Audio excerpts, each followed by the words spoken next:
It's Good News Tuesday. Shane Hewitt and the night shift Chris Abel is here, back with the tech, the geek, the nerd, and all of the fun things that we love so much. Real Chris Abel is the .com and the socials, and it's Krisabel because his parents love to hear people spell, because every time we say his name, we spell it out. Hi, Chris.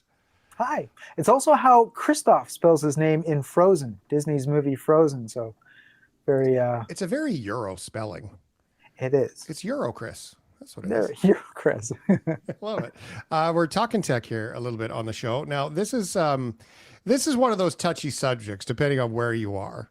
And coming up on the show tonight, here in a little bit, Uncle Bob is going to be here, and he has a call. Had the conversation earlier. He has a conversation about something that happened in Surrey this weekend for the first time this winter. And you won't believe what happened in Surrey for the first time this winter. He thinks it's funny. If you're in Ontario or Quebec right now, you're probably going to get mad. Snow for most of the country. The folks on the West Coast are living the good life. Boy, these are smart people who are smarter than you and I, Chris, because it's golf weather and nice. Yeah, Where do we go here with this first conversation? Because it's a little bit of snowy. that's right. Well, the snowy has been bad news, you could say, for most people living on the eastern side of North America. But for one man in New Jersey, it turned out to be just the best news possible. His name is Tom Maloney, and he had invested $5,000 in a very expensive toy from a company called Yarbo. And that's a combination of the words yard and robot.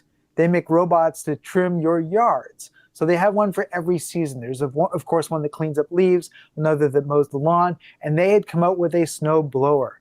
And so Tom Maloney spent the $5,000 for what at first probably seemed like a really big toy, especially to anyone living with him at the time. And yet suddenly Fern comes along, and for him, it's just fantastic because now he's got this fantastic toy to try out. And so he was recording videos that he posted online that just turned heads. Because while he was indoors sipping coffee, all nice and cozy and warm, he was looking out the window, and there was an autonomous yellow tractor robot that was mowing and going along and just with a little snowplow removing all the snow from his snow drive. He says he's got a 6,000 square yard, and the little tiny tractor would go along for about an hour and a half before it had to return and recharge its batteries and then go back to it. And he posted video of it and just watching it, just put along its big little, bulldozer shovel and the little tiny smokestack peeking out of the snow. It looks like a little Disney animated cartoon going along. It's just adorable. And for everybody online, it just was, oh, are you kidding me? The envy. Just so many people looking at him going, man, wishing you all had $5,000, I tell you. Well, so he's in America, so I looked it up, Chris. You inspired me when we chatted earlier today, and I was like, I got to look at this thing and see what is this thing. I mean, it looks so cool. It's like a little tank with a snowblower Yeah. on the front. Okay, so on Amazon, you can get it delivered by Amazon, by the way. It is. It's $6,899 Canadian. Wow. If you buy the winter package upgrade, you can get the snow plow version. So it's not the blower version, but the plow version for an extra $500. And if you buy the 4-in-1 package, which I think has the mower and the leaf blower, all in one, $9,849, delivered on Amazon, could be here in a week. Isn't that wild? Oh, that's cool. But good to see that it performed so well given the snowstorm, because I have to say, as a reviewer, my first problems would be that you're talking about the first generation of a new technology. How well does this thing, what are the restraints? Does it need to have a straight drive to snowblow? Can it handle different types of drives? Do you have gravel? Do you have paved? That kind of thing. There's a lot of things that could sort of monkey this up. Bricks. But no, so far the videos I've seen, this thing actually seems to perform. Yeah, and can you get parts when something breaks? Like, this is cool stuff. I think it's amazing. This is awesome. Apple, our friends at Apple, I'm very disappointed with the new technology of the new operating systems. I find them clunky and old and dated. Not to mention not all working, but they are creating some things that seem to be improving. Yeah, very popular has been the AirTag, the little small disc-shaped item that you can pop in and use their Find My application to look after. And now it's supported by so many airlines that you can use it to try to find your luggage. It's been very, very popular. Apple just announced that the next generation of it is now available in stores. And there are two things. One, they're not changing the price. It's still $39 Canadian. And then number two, the improvements are things like it's got better range. The Bluetooth can be tracked from a lot longer. It's far more accurate, and it has a better speaker in terms of making noises for you to be able to find it.